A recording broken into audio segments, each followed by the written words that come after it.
Good evening. Tonight's story is The Monkey's Paw by W. W. Jacobs.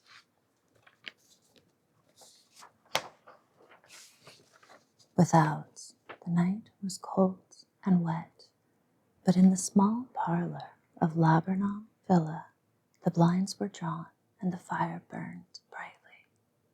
Father and son were at chess, the former, who possessed ideas about the game involving radical changes, putting his king into such sharp and unnecessary perils that it even provoked comment from the white-haired old lady knitting placidly by the fire. "Hark at the wind," said Mr. White, who, having seen a fatal mistake after it was too late, was amiably desirous of preventing his son from seeing it. "I'm listening," said the latter, grimly surveying the board as he stretched out his hand. "Check." "I should hardly think that he'd come tonight," said his father, with his hand poised over the board. "Mate," replied the son. "That's the worst of living so far out," bawled Mr. White with sudden and unlooked-for violence. "Of all the beastly, slushy, out-of-the-way places to live in, this is the worst. Pathways, a bog, and the roads a torrent. I don't know what people are thinking about. I suppose because only 2 houses in the road are let, they think it doesn't matter." "Never mind, dear," said his wife soothingly. "Perhaps you'll win the next one." Mr. White looked up sharply, just in time to intercept a knowing glance between mother and son. The words died away on his lips, and he hid a guilty grin in his thin gray beard. "There he is," said Herbert White, as the gate banged too loudly and heavy footsteps came toward the door. The old man rose with hospitable haste, and opening the door was heard condoling with the new arrival. The new arrival also condoled with himself, so that Mrs. White said, "Tut, tut," and coughed gently as her husband entered the room, followed by a tall, burly man, beady of eye and rubicund of visage. "Sergeant Major Morris," he said, introducing him. The sergeant major shook hands, and taking the preferred seat by the fire, watched contentedly while his host got out whiskey and tumblers and stood a small copper kettle on the fire.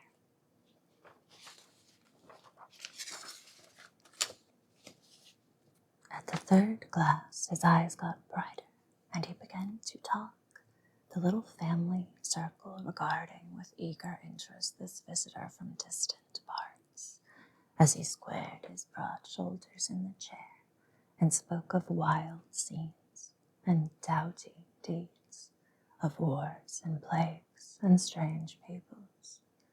21 years of it," said Mr. White, nodding at his wife and son. "When he went away, he was a slip of a youth. In the warehouse now, look at him." "He does look to have taken much harm," said Mrs. White politely. "I'd like to go to India myself," said the old man, "just to look round a bit, you know." "Better where you are," said the sergeant major. Shaking his head, he put down the empty glasses and, sighing softly, shook it again. "I should like to see those old temples and fakirs and jugglers," said the old man. "What was that you started telling me the other day about a monkey's paw or something, Morris?" "Nothing," said the soldier hastily. "Leastways, nothing worth hearing." "Monkey's paw?" said Mrs. White curiously. "Well, it's just a bit of what you might call magic, perhaps," said the sergeant major offhandedly. His 3 listeners leaned forward eagerly. The visitor absent-mindedly put his empty glass to his lips and then set it down again. His host filled it for him. "To look at," said the sergeant major, fumbling in his pocket. "It's just an ordinary little paw, dried to a mummy. He took something out of his pocket and proffered it. Mrs. White drew back with a grimace, but her son, taking it, examined it curiously. "And what is there special about it?" inquired Mr. White as he took it from his son, and, having examined it, placed it upon the table. It had a spell put on it by an old fakir, said the sergeant major, a very holy man. He wanted to show that fate ruled people's lives, and that those who interfered with it did so to their sorrow. He put a spell on it so that 3 separate men could each have 3 wishes from it. His manner was so impressive that his hearers were conscious that their light laughter jarred somewhat. "Well, why don't you have 3, sir?" said Herbert White cleverly.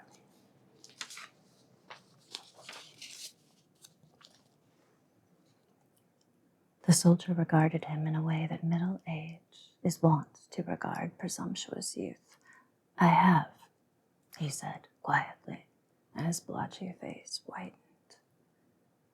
"And did you really have the 3 wishes granted?" asked Mrs. White. "I did," said the sergeant major, and his glass tapped against his strong teeth. "And has anybody else wished?" persisted the old lady. "The first man had his 3 wishes, yes," was the reply. "I don't know what the first 2 were, but the 3rd was for death. That's how I got the paw."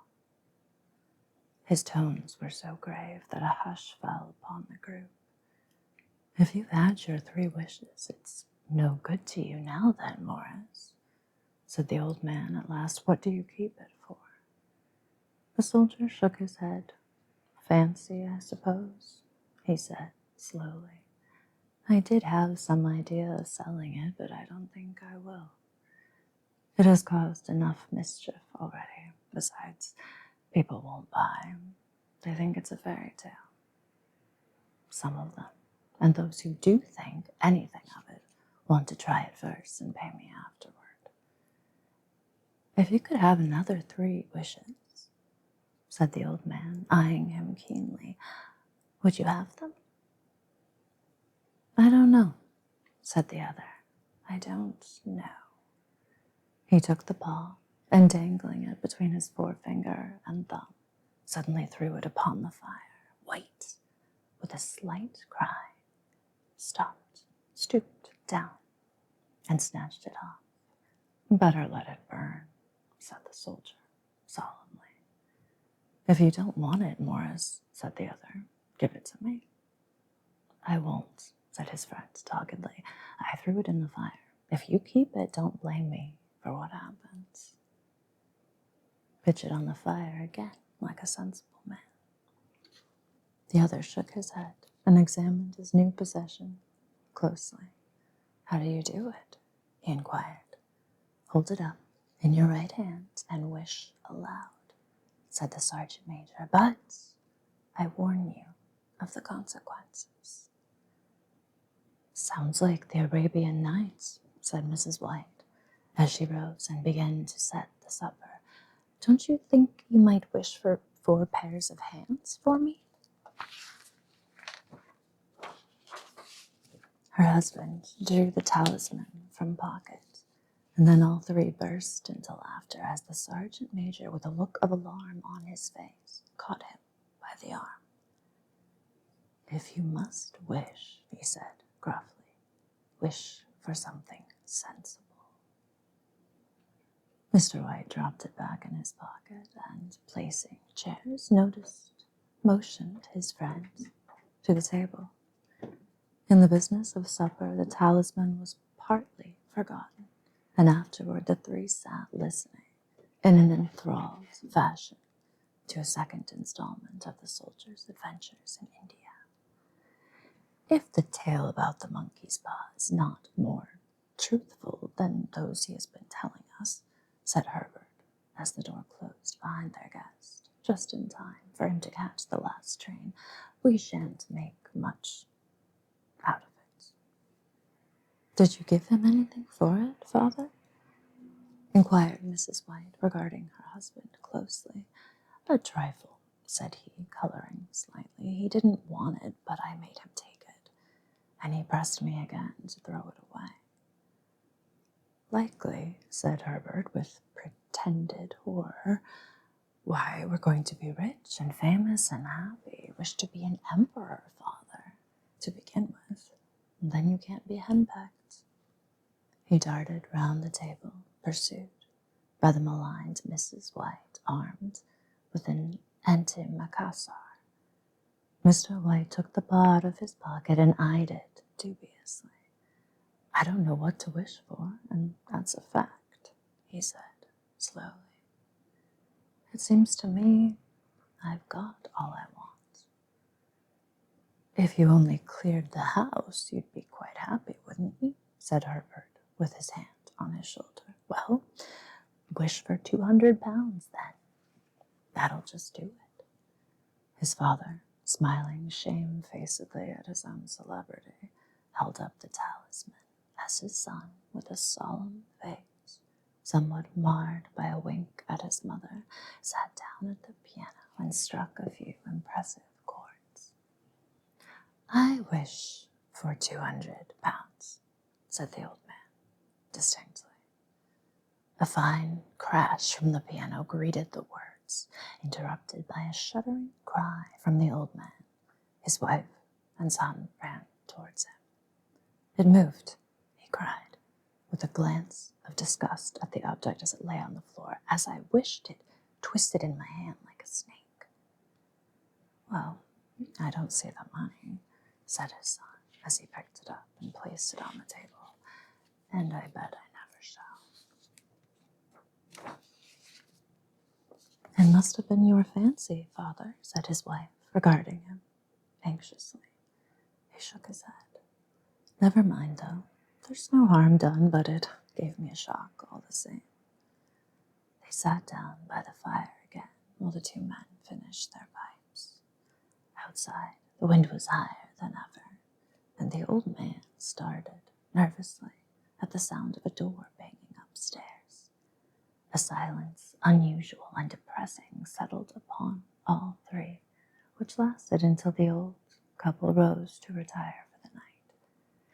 I expect you'll find the cash tied up in a big bag in the middle of your bed, said Herbert, as he bade them good night, and something horrible squatting up on top of the wardrobe, watching you as you pocket your ill-gotten gains. He sat alone in the darkness, gazing at the dying fire and seeing faces in it. The last face was so horrible and so simian that he gazed at it in amazement. It got so vivid that, with a little uneasy laugh, he felt on the table for a glass containing a little water to throw over it. His hand grasped the monkey's paw, and with a little shiver, he wiped his hand on his coat and went up to bed. Part 2. In the brightness of the wintry sun next morning, as it streamed over the breakfast table, he laughed at his fears. There was an air of prosaic wholesomeness about the room which it had lacked on the previous night, and the dirty, shriveled little paw was pitched on the sideboard with a carelessness which betokened no great belief in its virtues. I suppose all old soldiers are the same, said Mrs. White. The idea of our listening to such nonsense. How could wishes be granted in these days? And if they could, how could 200 pounds hurt you, Father? It might drop on his head from the sky, said the frivolous Herbert. Morris said the things happen so naturally, said his father, that you might, if you so wished, attribute it to coincidence. Well, don't break into the money before I come back, said Herbert as he rose from the table. I'm afraid it'll turn you into a mean, avaricious man, and we shall have to disown you. His mother laughed, and following him to the door, watched him down the road, and returning to the breakfast table, was very happy at the expense of her husband's credulity, all of which did not prevent her from scurrying to the door at the postman's knock, nor prevent her from referring somewhat shortly to retired sergeant majors of bibulous habits when she found that the post brought a tailor's bill. "Herbert will have some more of his funny remarks, I expect, when he comes home," she said, as they sat at dinner. "I dare say," said Mr. White, pouring himself out some beer. "But for all that, the thing moved in my hand, that I'll swear to." "You thought it did," said the old lady soothingly. "I say it did," replied the other. "There was no thought about it. I had just— What's the matter?" His wife made no reply. She was watching the mysterious movements of a man outside, who, peering in an undecided fashion at the house, appeared to be trying to make up his mind to enter. In mental connection with the 200 pounds, she noticed that the stranger was well dressed and wore a silk hat of glossy newness. 3 times he paused at the gate and then walked on again. The 4th time he stood with his hand upon it, and then with sudden resolution flung it open and walked up the path. Mrs. White, at the same moment, placed her hands behind her, and hurriedly unfastening the strings of her apron, put that useful article of apparel beneath the cushion of her chair. She brought the stranger, who seemed ill at ease, into the room. He gazed at her furtively and listened in a preoccupied fashion as the old lady apologized for the appearance of the room and her husband's coat, a garment which he usually reserved for the garden. She then waited as patiently as her sex would permit for him to broach his business, but he was at first strangely silent. "I was asked to call," he said at last, and stooped and picked up a piece of cotton from his trousers. "I come from Ma and Megan's." The old lady started. "Is anything the matter?" she asked breathlessly. "Has anything happened to Herbert?" "What is it? What is it?" Her husband interposed. There, mother," he said hastily. "Sit down and don't jump to conclusions. You've not brought bad news, I'm sure, sir." And he eyed the other wistfully. "I'm sorry," began the visitor. "Is he hurt?" demanded the mother wildly. The visitor bowed in assent. "Badly hurt," he said quietly, "but he is not in any pain." "Oh, thank God," said the old woman, clasping her hands. "Thank God for that. She broke off suddenly as the sinister meaning of the assurance dawned upon her, and she saw the awful confirmation of her fears in the other's averted eyes. She got her breath, and turning to her slower-witted husband, laid her trembling old hand upon his.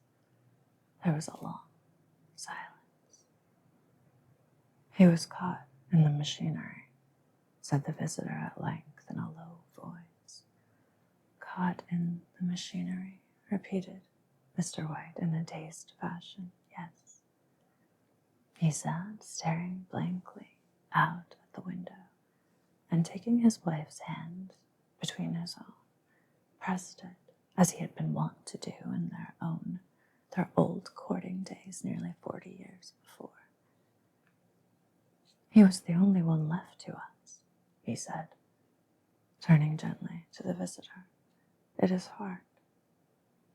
The other coughed and, rising, walked slowly to the window. "The firm wished me to convey their sincere sympathy with you in your great loss," he said, without looking round. "I beg that you will understand I am only their servant and merely obeying orders." There was no reply. The old woman's face was white, her eyes staring, and her breath inaudible. On the husband's face was a look such as his friend the sergeant might have carried into his first action. I was to say that Ma and Megan's disclaim all responsibility, continued the other. They admit no liability at all, but in consideration of your son's services, they wish to present you with a certain sum as compensation. Mr. White dropped his wife's hand and, rising to his feet, gazed with a look of horror at his visitor. His dry lips shaped the words, "How much?" £200 was the answer.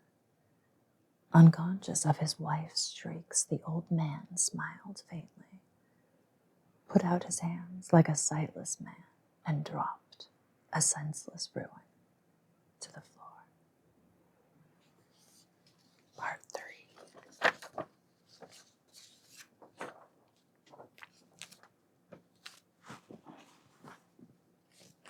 In the huge new cemetery, some 2 miles distant, the old people buried their dead and came back to a house steeped in shadow and silence. It was all over so quickly that at first they could hardly realize it, and remained in a state of expectation, as though of something else to happen, something else which was to lighten this load, too heavy for old hearts to bear.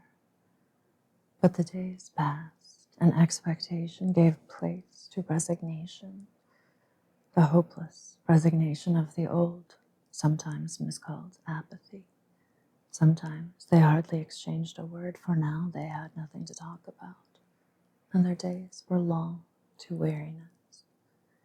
It was about a week after that the old man, waking suddenly in the night, stretched out his hand and found himself alone.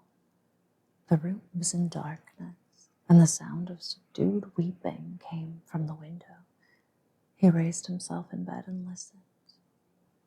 "Come back," he said tenderly. "You will be cold." "It is colder for my son," said the old woman, and wept afresh.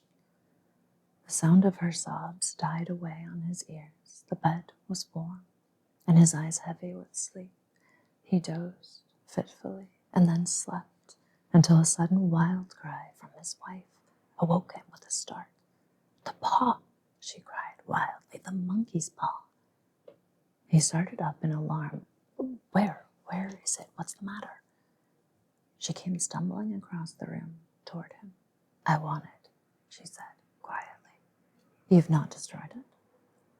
"It's in the parlor on the bracket," he replied, marveling. "Why?" She cried and laughed together, and bending over, kissed his cheek. "I only just thought of it," she said hysterically. "Why didn't I think of it before? Why didn't you think of it?" "Think of what?" he questioned. "The other 2 wishes," she replied rapidly. "We've only had 1. "Was not that enough?" he demanded fiercely. "No," she cried triumphantly. "We'll have 1 more. Go down and get it quickly, and wish our boy alive again." The man sat up in bed and flung the bedclothes from his quaking limbs. "Good God, you are mad," he cried, aghast. "Get it," she panted. "Get it quickly and wish. Oh, my boy, my boy." Her husband struck a match and lit the candle. "Get back to bed," he said unsteadily. "You don't know what you are saying."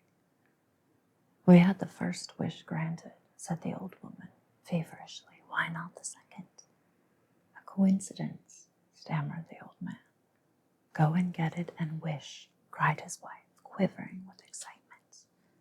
The old man turned and looked at her, and his voice shook. "He has been dead 10 days, and besides, I would not tell you else, but I could only recognize him by his clothing.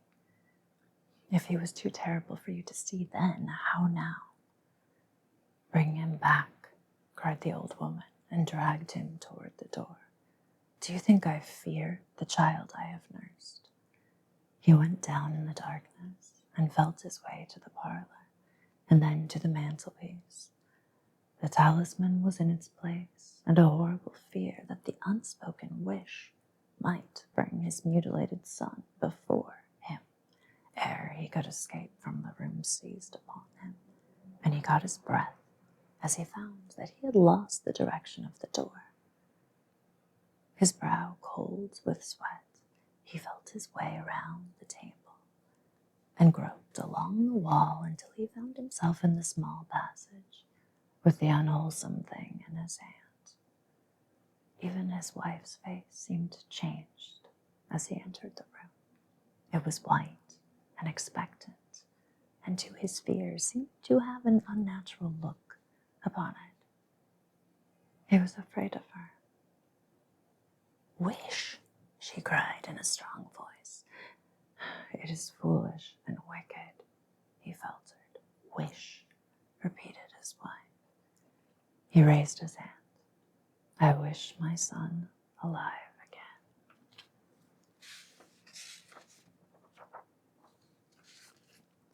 The talisman fell to the floor, and he regarded it fearfully. Then he sank, trembling, into a chair as the old woman with burning eyes walked to the window and raised the blinds. He sat until he was chilled with the cold, glancing occasionally at the figure of the old woman peering through the window. The candle end, which had burned below the rim of the china candlestick, was throwing pulsating shadows on the ceiling and walls until, with a flicker larger than the rest, it expired. The old man, with an unspeakable sense of relief at the failure of the talisman, crept back to his bed, and a minute or two afterward, the old woman came silently and apathetically beside him. Neither spoke, but lay silently listening to the ticking of the clock. A stair creaked, and a squeaky mouse scurried noisily through the wall. The darkness was oppressive, and after lying for some time, screwing up his courage, he took the box of matches and, striking one, went downstairs for a candle. At the foot of the stairs, the match went out, and he paused to strike another, and at the same moment a knock, so quiet and stealthy as to be scarcely audible, sounded on the front door. At the foot of the stairs, the match went out, and he paused to strike another, and at the same moment a knock, so quiet and stealthy as to be scarcely audible, sounded on the front door.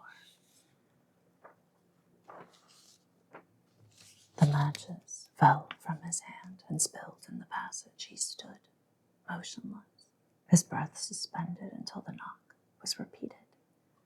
Then he turned and fled swiftly back to his room and closed the door behind him. A third knock sounded through the house. "What's that?" cried the old woman, starting up.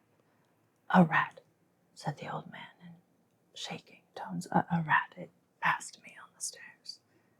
His wife sat up in bed listening. A loud knock resounded through the house. "It's Herbert," she screamed. "It's Herbert." She ran to the door, but her husband was before her and, catching her by the arm, held her tightly. "What are you going to do?" he whispered hoarsely. "It's my boy. It's Herbert," she cried, struggling mechanically. "I forgot it was 2 miles away. What are you holding me for? Let go. I must open the door." "For God's sake, don't let it in," cried the old man, trembling. "You're afraid of your own son," she cried, struggling. "Let me go. I'm coming, Herbert. I'm coming." There was another knock and another. The old woman, with a sudden wrench, broke free and ran from the room. Her husband followed to the landing and called after her, appealingly, as she hurried downstairs. He heard the chain rattle back and the bottom bolt drawn slowly and stiffly from the socket. Then the old woman's voice, strained and panting. "The top bolt," she cried loudly. "Come down, I can't reach it." But her husband was on his hands and knees, groping wildly on the floor in search of the paw. If he could only find it before the thing outside got in. A perfect fusillade of knocks reverberated through the house, and he heard the scraping of a chair as his wife put it down in the passage against the door. He heard the creaking of the lock as it came slowly back, and in the same moment he found the monkey's paw and frantically breathed his third and last wish. The knocking ceased suddenly, although the echoes of it were still in the house. He heard the chair draw back and the door opened. A cold wind rushed up the staircase, and a long, loud wail of disappointment and misery from his wife gave him courage to run down to her side, and then to the gate beyond. The street lamp flickering opposite shone on a quiet and deserted road. The end.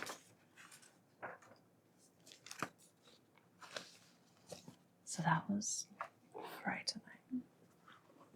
And maybe there's a lesson in not removing animals' appendages and drying them, and also not making wishes generally if they're on removed animals' appendages.